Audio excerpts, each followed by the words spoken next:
out here in Austin, Zach, bar manager of this compound, essentially. You guys have a multi-use space going on here. Axes, you got go-karts outside, huge pinball arcade on the inside, plus a bar that does volume. My man, you gave us a nice tour today, and I had some additional questions. I wanted to dive a little bit deeper. Now, I know you're out here a little bit further away from downtown, and you're having to curate a beverage experience that the consumer out here will appreciate. And now I know you're one of the top 100 bartenders out here, and you can go off the deep end. How are you collecting this consumer feedback and making sure the menu is going to be consistently an option here? So a lot of it is just demographic research. So when I first got in here this time last year, a lot of what I did is I just sat back and watched. I rolled with the cocktail program that we had initially, which was basically like a list of like 12, 13 cocktails. And I was like, okay, let's see what works and what doesn't work. And so from there, we kind of took about 10 cocktails that were working really, really well, and we basically put out a menu. We worked in collaboration with like our reps, distributors, things along those lines to put out a cocktail menu. And from there, it's just been a constant learning experience. So it's like, okay, cool. I can't do like a super crafty like fat wash mezcal out here. Like, it's not, people that like cocktails aren't going to want to taste as much cocktail. If they do, they're just going to they're going to call for an old fashioned off the books. They're not really looking for like, we don't get a whole lot of Manhattans, we don't get a whole lot of like martinis or Vespers or stuff along those lines. We still have those capabilities because I want to appeal as many people as possible. It's just not what we always do. So as I learned to kind of take those into consideration, I'm like, okay, cool. What are people drawn to? And they're drawn to two different things. They're drawn to brand value, and they're drawn into flavors. So it's kind of combining those two together. One of our most popular cocktails is the Deep Eddy Limeade, which is like Deep Eddy Limeade, strawberry, and lemonade. Super. It's like they see that, it's like, all right, I'm done, I'm not looking anywhere else. Exactly. It's super simple. They like it. It's super sweet. It's super crushable. People will have like 4 or 5 of these, and because Deep Eddy Limeade is the only liquor on the menu, we feel comfortable basically bringing that over to them, because that's the other thing. It's the safety of the family. We're not just a bar. We don't have the, we need to ID everyone to even come into the building. We still have children out here late at night. We still have people that are not 21 out here. So we have to be mindful of like how much alcohol we're giving people, how much we're kind of constantly monitoring tabs, constantly monitoring like activity. Like, I believe our bartenders are some of the best at like learning when to preemptively cut someone off. And it might tick somebody off at the end of the day. We get it. The customer that's been out here for the first time feels like they can handle 3 more beers. But it's all done with the intention of maintaining a safe environment.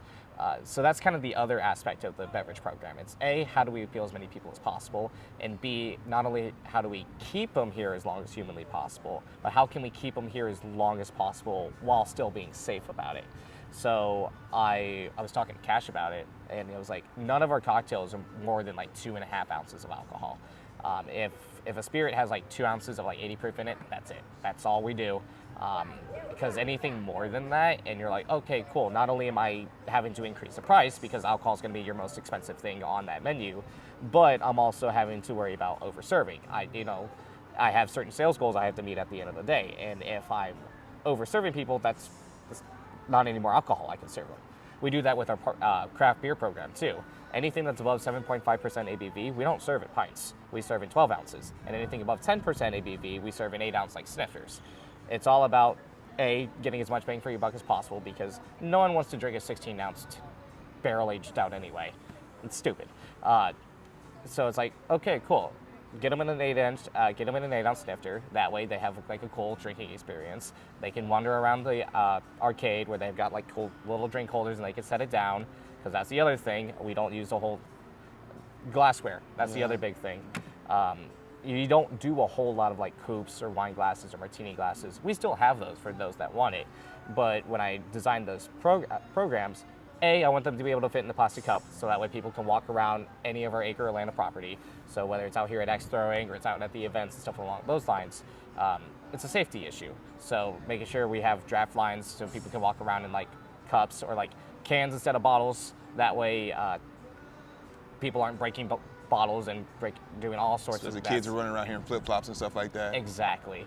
And so that's again, there's that also safety aspect. Like, how do you manage an acre of land with the beverage program that you have, and that's been a really cool like challenge, because a regular bar, a regular like anywhere in like downtown Austin where I'm just serving out like drinks or like food and stuff like that, I don't have to worry about that stuff. I get that creative freedom to be able to be like, all right, cool.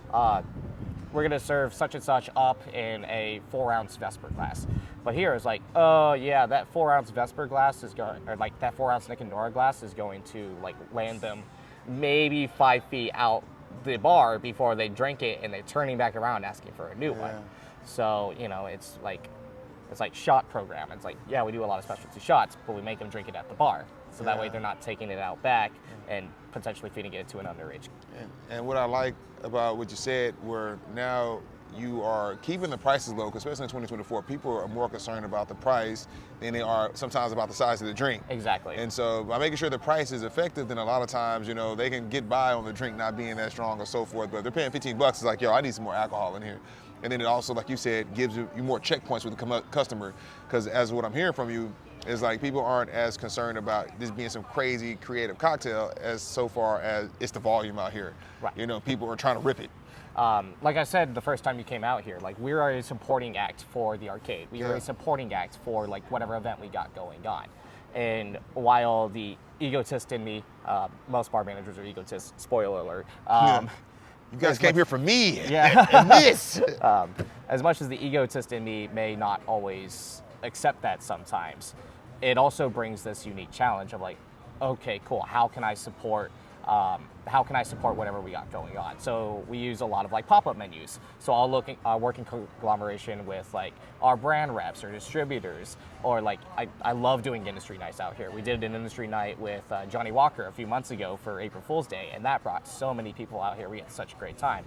And so like planning those kinds of events and bringing people out here to get to experience the full breadth of what we have here at Pinballz with everything we got going on, it's a really, really cool challenge. Like the more I work here, the more I learn to like embrace it. It's like, all right, sweet. I want to be able to do like this cool martini-esque cocktail, but I want to be able to like fit it into like a Collins or like a pint glass, or you know, things along those lines. So now you got to like truncate the recipe, and that's when you start making simple syrup stronger or doing other things on the back end. And Adonis and Bronson, they own FAO out there, and they also have an arcade mixed in with the bar, and they'll tell you right now that the arcade pays the rent, you know. So that means even if the bar isn't doing well, the arcade will always be doing well, and I think that affords a lot of more creativity on just the customer interaction side of things. Now you can welcome in more events because, you know, you kind of have all the different ways you can monetize outside of just getting somebody bliss. Even though you guys also have like the carnival coming in, you guys have the parking lot you guys are repurposing, and you even touched on earlier about the events is where you guys are pivoting yet. So kind of touch on all of that. Yeah, so we weekly events are not, it's not just the special one-off events or like extended events like the carnival, it's the weekly events. We've got karaoke out here on Monday nights. We got music bingo out here on Friday nights. We host Dungeons and Dragons on Sunday nights. And so it's about getting people out here and having fun. So people, it's a little complicated getting like arcade bar regulars out here every day, because at some point you'll have experienced all the games that there is. At some point, either that or like you realize you've spent so much money into both like the arcade and the food and the games, or and the drinks rather, that it's like, okay, cool, I can't come here every single day, or I can't come here every single week. So we're offering a series of economically approachable and affordable opportunities for people to come out and have some fun. So like, and it's not just having fun experiencing the event. Like on Music Bingo, there are prizes involved. So it's like, oh, cool, we'll get you like a $20 gift card if you win like one of these rounds of Music Bingo. And that way it encourages them to spend more money. I was like, oh, cool, I got a $20 gift card. Now I have to come back. Or like... $20 is just a hit too. It's like I get here, it's like I'm already warm now. Right. Or like when brand reps come out to like support events. We're like, cool, you're spending money on like the alcohol, but also like feel free to spend money on like the game cards. Yeah. Because like we can help out with like the drink side and the food side and make that experience as similar as possible. But what makes us unique from all the other bars is the events, the arcade, the different experiences.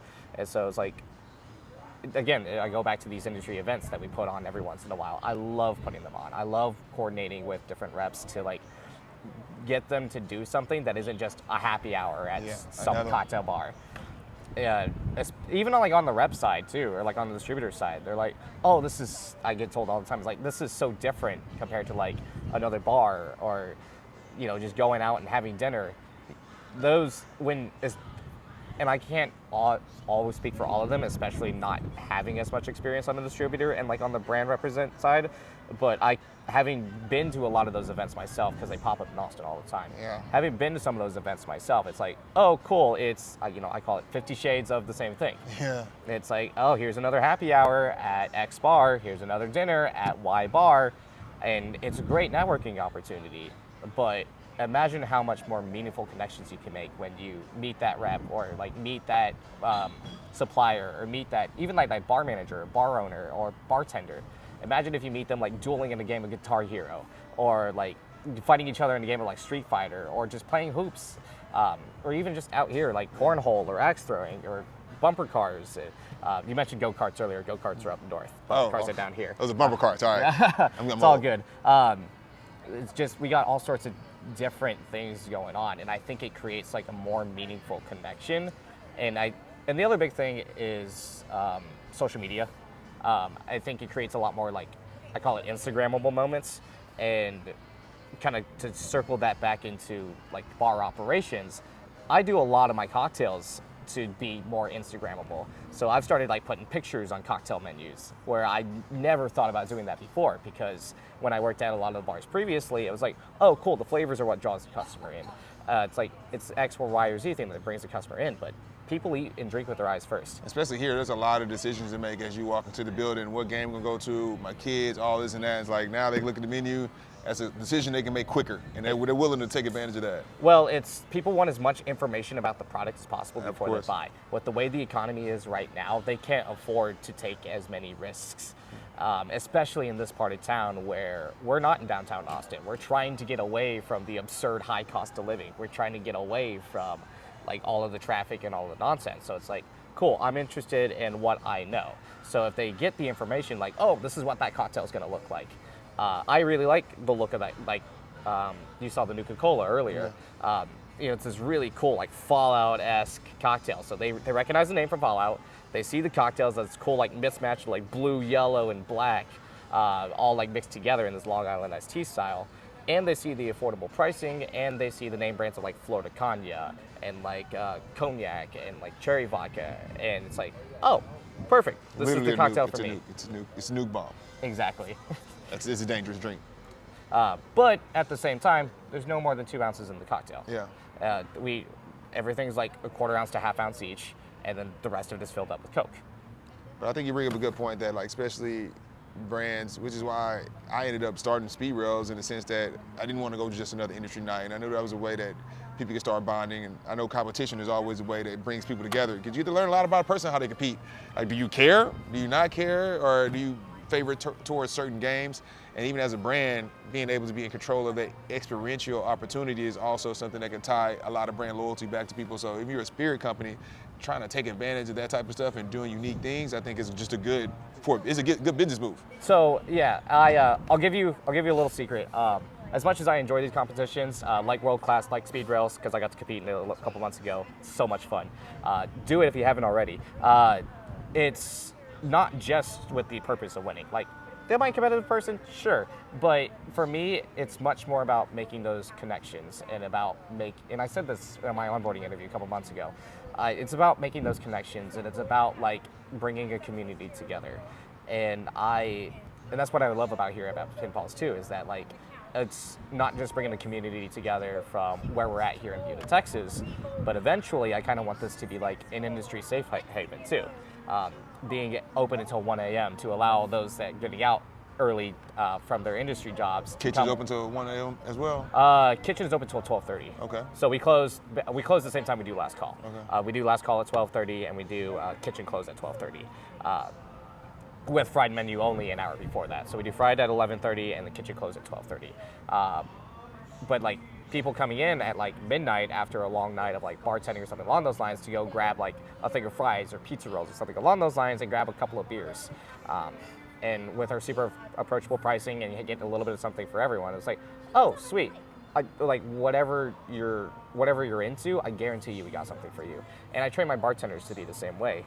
You've got, you know, I showed you earlier with the video, it's all like a line. So a lot, even if you're still undecided when you come up to that front, it's all up to the bartenders to like pitch whatever they want, because we don't have like a set food and drink menu. We do have like house cocktail menus, so we do have the draft menus on TVs above us, but we're an open bar concept. So if you come up there and you're like, hey, I want a blood and sand, some of the bartenders might need to look it up, but we should be able to make a blood and sand for you. You guys literally, I think, have 15 bottles per rail on your double rail service well. It's like alone, that's not even counting the bottles behind you. Right, and all those are like just call bottles. Yeah. Just like, people are constantly calling for like all the Deep Eddy flavors. People are constantly calling for Jameson, or like Malibu, or spiced rum, or it just all sorts of. It's not just like cocktail rail bottles, or like just our whale bottles. It's all of the typical calls, because our bar top is so wide.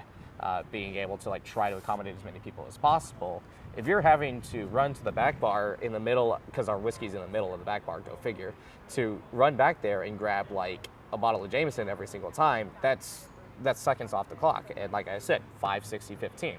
You're making that drink in 60 seconds or less, especially when the bar is not the main asset. Yeah, let's get them back out there. Yeah, get them back out there having fun, because if they're wasting time with us at the bar, I shouldn't say wasting time. Obviously, we still have bar seats open. People enjoy watching like sports games. We have a huge like sports bar crowd in here. And I did notice that too, that there are definitely two customer demographics here right now. You got the people, the families, and sometimes just adults enjoying the games. You got the people who are just chilling at the bar. They're not going over to the arcade at all. So they're here for the bar. A lot of Mickey's Tavern. Yeah. So it's not Pinballz, it's Mickey's Tavern, which I think you need to start using a lot more too. Exactly. So we have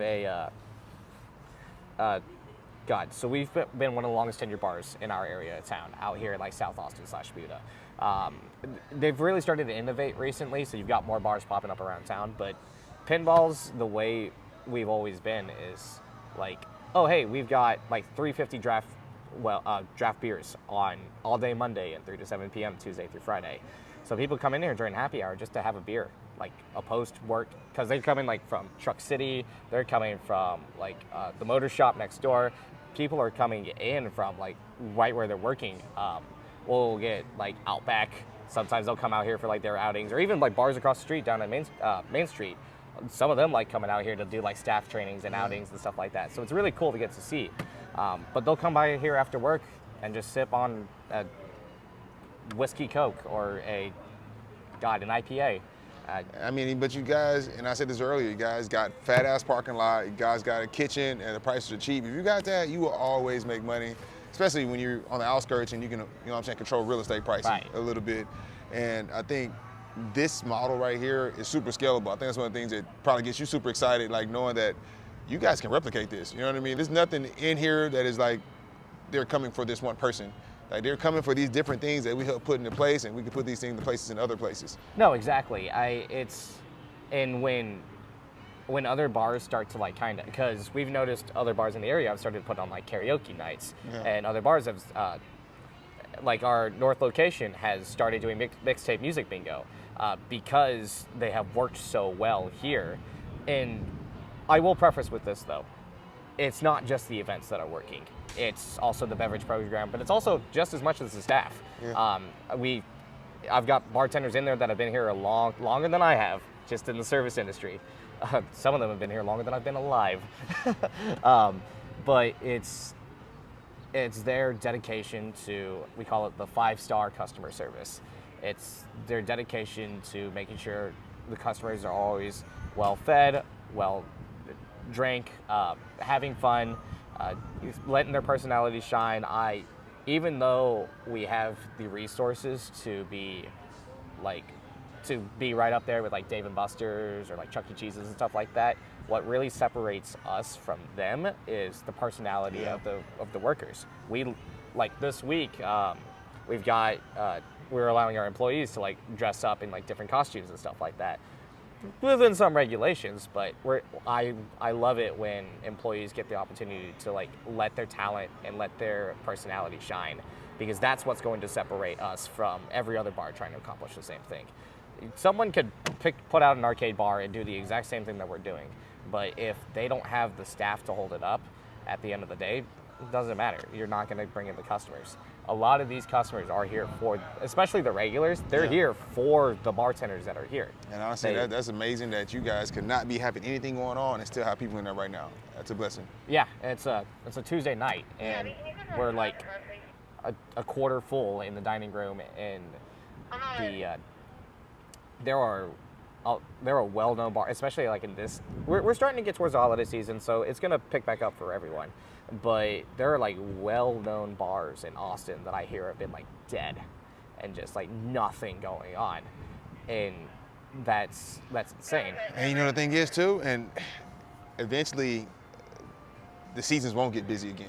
You know, eventually you keep going through these cycles and they don't kick back up because you haven't been doing the small things, keeping the employees happy, making sure the customers, you develop these relationships with them where you keep inviting them over and over and over again. Because, I mean, at the end of the day, the tourists want to go somewhere where people are at. Yeah. You know, they don't want to walk in, oh, it's March. Yeah, let's just make this bar lit again. It's like, no, I'm only here for a weekend. What's already been popping for the past few months? No, exactly. And this is kind of why our original location, which is usually BYOB, we've started doing we call it a temporary license permit, or like a special events permit. So on weekends, we actually, both us and our north location, get to take our own inventory out there to sell like beer and liquor and stuff along those lines. So I've been using those to get like bigger brand awareness. Like our first weekend, we did like a National Rum Day. So we partnered up with Malibu.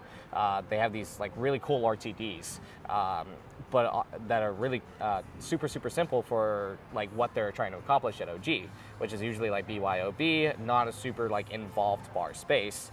And so it's easy just to like pop up an RTD and just drink RTD means ready to drink. Yes. Already in the can, bam, cocktail already ready to go. Exactly. So they open up this Malibu can that has like Malibu and pineapple or something along those lines, and they'll just sip on that as they're going around playing pinball games, earning prizes, stuff along those lines. So now sometimes when they see it in the store, they'll recognize it and they can tie it back to an experience. So Exactly. win-win for everybody. And it's really cool that we're in a position to where those ready-to-drink cocktails do work, because I kind of feel the same sense if I'm working at like any other bars, like any of the previous bars I've worked in. It's like, oh, why would I grab a ready-to-drink cocktail when I can just buy the real thing? Especially when the ready-to-drink cocktails may sometimes be more expensive than the cocktail you're trying to sell. They're not exactly cheap at the moment. Hopefully, with a little bit of refinement and everything, they'll get there. They're taking advantage of convenience for everybody. It's like, yo, you want something to drink? Here it is. Otherwise, you would have nothing. This is your only option. Exactly. Gunpoint And business. You get that way with like stores and everything else, but like in restaurants and bars, that's not the case. Yeah. So it's like, no, I can get a Malibu and pineapple for probably less cost and probably more of it than whatever the RTD is doing. But with the original arcade, with the lesser involved like bar program, and with like again keeping safety in mind, keeping consumer like satisfaction in mind, people are able to like get those like ready to drink cocktails and just kind of tour around with them. So that's kind of the perfect opportunity. That and like tall boys, people love tall boys. So we got the Austin Beer Works Pearl Snaps out there, but we also got like the usual imports like Modelo's, Dos Equis, Michelob Ultra, and stuff like that. And honestly, this is one of the real reasons I like going to these different cities and talking to bar managers and seeing consumer behavior, because in every different city, people drink differently. And even in the city itself, people drink differently across the zip codes. So hearing him talk about tall boys, canned seltzers, and beers, like I know bars in Houston, they've gotten rid of all of their beer taps. Like it's like they put draft cocktails on there because like, we just can't sell beers.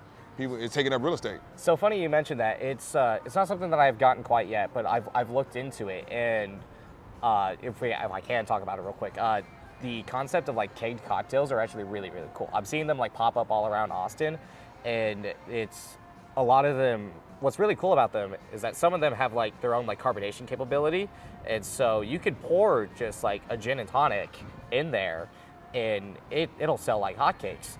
And it's really, really cool for especially bartenders that are like just starting off or like brand new to their careers. It's like, okay, cool. I could spend weeks upon weeks trying to impress upon you, like, hey, make sure you shake good enough. Yeah. Make sure there's enough ice in the shaker. All this stuff matters for a cocktail. It's like, or I could make you walk over to our draft line and just pour the gin and tonic, garnish it, and then serve it. Right. It's a really cool like innovation. You know why everybody likes it though? Because you can buy 1.75. Yeah. Yeah. That's why. That saves you a lot of money. Oh yeah. And then also too, especially if you keep the spirit generic on the menu too, like this just comes with bourbon, it's like now you're getting like whatever cost bourbon is hot for the season, 1.75. I mean, if you care that much about, Oh yeah, if you care that much about like your profit margins, yeah, exactly. Yeah. My kind of slight counter argument to that is that brands are more. We're kind of going with the same thing with like our frozen machine. Brands are more than willing to like throw support behind that. Obviously, the mechanism to help you distribute the product for sure. Even the keg cocktail system, they getting involved with that too.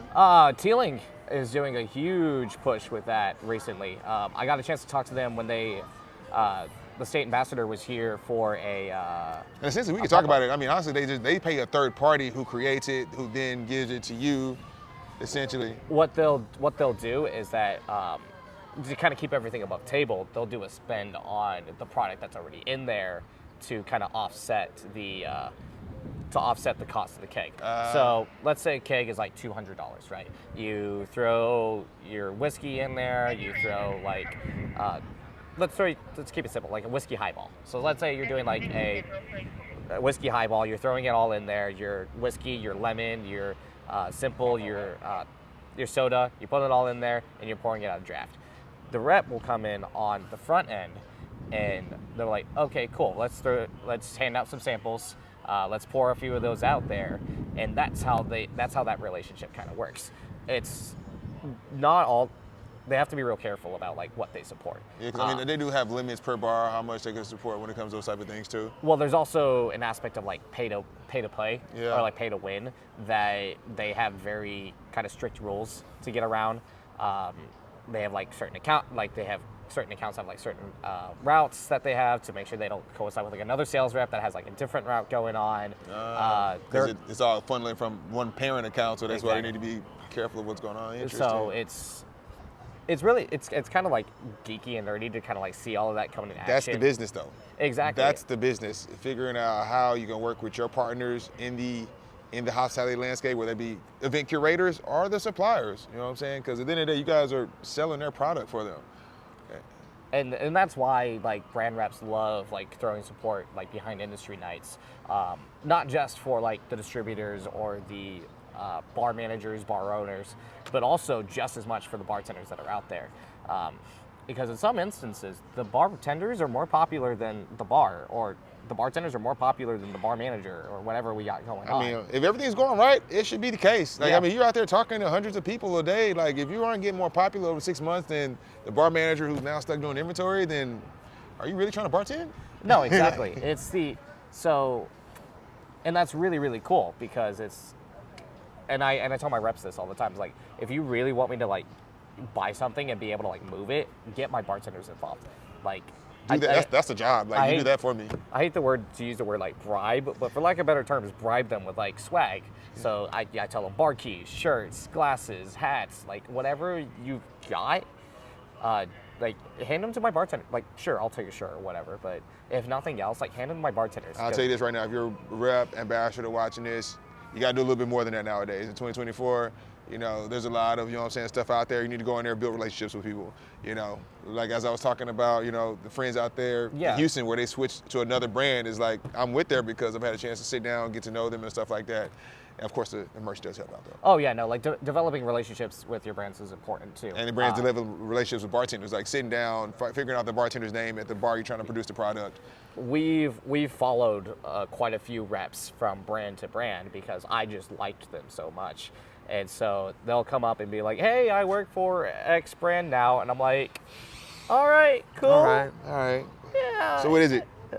And you're like, oh yeah, so we got like X brand, and so they'll pour me a couple samples, and I'm like, all right, this is cool. What are we gonna do about all of the other stuff that we have on there? So and brand reps some brand reps can find, if there's crafty enough, can kind of find a ways to get around that. I'm not gonna spill those secrets on camera, but if you're crafty enough, you can figure out a way to like get your old stuff off and get your new stuff in. I'm gonna stop right there. We're going over. I'm gonna stop us before we get sued or fired. Yo, Speed Railz, you need to pull up this type of industry talk that we're always having. Join us in the Railz chat. I'm always having industry leaders in there. I'm actually gonna talk to you about helping to create some content for this chat. Like, like bam, a checklist, something. So that way, as I was telling them earlier, when you start trying to get promoted into the industry, sometimes you don't have the people around you that know what you need to know to be good at your job.